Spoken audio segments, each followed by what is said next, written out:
കള്ളു കുടിക്കുന്നവൻ നരകത്തില, സിഹർ ചെയ്യുന്നവൻ നരകത്തില. അല്ലാഹു കാത്തിരിക്കട്ടെ. ഈമാൻ നൽകുമാറാവട്ടെ.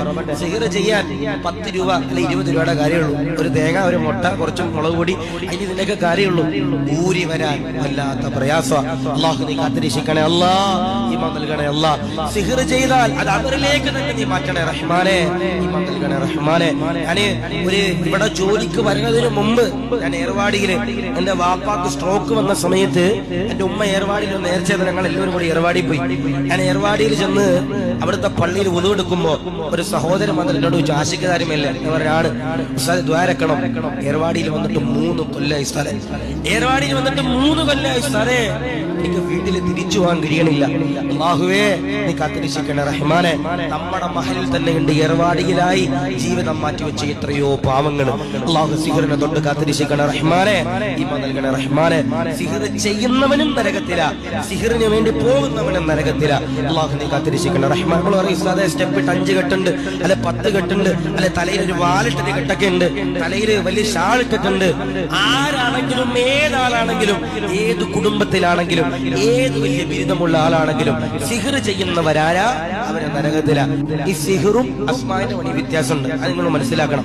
നമുക്കൊക്കെ പലർക്കും വിചാരമുണ്ട് ഈ അസ്മാഇന്റെ പണിക്ക് പള്ളിയിൽ മുട്ടയിട്ടിരിക്കണ എന്നോട് എത്രയോ പേര് പറഞ്ഞിട്ടുണ്ട്, ഉസ്താദ് മുട്ടയൊക്കെയിട്ടിരുന്നാൽ ചിലപ്പോൾ ആളുകൾ കൂടുതൽ വരും. അല്ലാഹു കാത്തിരിക്കുമാറാവട്ടെ, ഈമാൻ നൽകുമാറാവട്ടെ. ഞാൻ നിങ്ങളോട് പറയുന്നത് അതിനൊക്കെ കുറെ വേറെ പഠിക്കണം, അതിലിപ്പോ ദർസീന്ന് പഠിപ്പിക്കണമെന്നില്ല.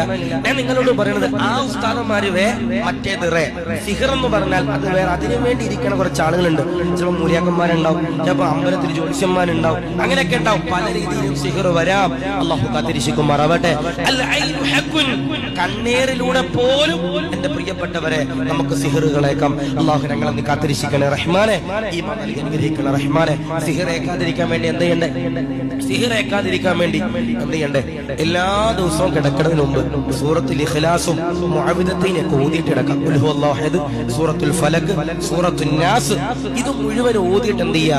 അത് കയ്യിലൊക്കെ ഓതി ഇശ്ഫീന്ന് ഒരു മന്ത്രിച്ചിട്ട് എന്ത് ചെയ്യാ? ഉറങ്ങാം. പിന്നെ ചില ആളുകൾക്കുണ്ട് അനങ്ങിയ വസ്വാസ, സിഹർ. അനങ്ങിയ ഒന്ന് ചുമച്ചാ പറയുന്നതിന്റെ അയൽവാസി ഇത് സിഹറ. അല്ലെങ്കിൽ നടക്കുമ്പോ ഓന്റെ കാലൊന്ന് ചെറുതായിട്ടൊരു പാറക്കല്ലിൽ തട്ടിട്ട് ചെറിയ ചോര വരുമ്പോ അതല്ല പറയണേ.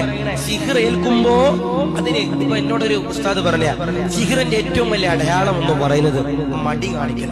സിഹറിന്റെ ഏറ്റവും വലിയ അടയാളം എന്ന് പറയുന്നത് മടി കാണിക്കല, നടുവേദന സിഹറിന്റെ അടയാളാണെന്ന് പറയുന്നുണ്ട്.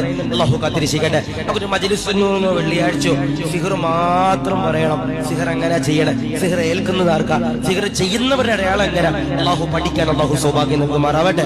അല്ലാഹു ഈമാൻ നൽകി അനുഗ്രഹിക്കുമാറാവട്ടെ. സിഹർ ചെയ്യുന്നവരാരാ, സിഹറിൽ വിശ്വസിക്കുന്നവരാരാ, അവരെ നരകത്തിലാ. നബിയുനാ മുഹമ്മദ് മുസ്തഫ സല്ലല്ലാഹു അലൈഹി വസല്ലം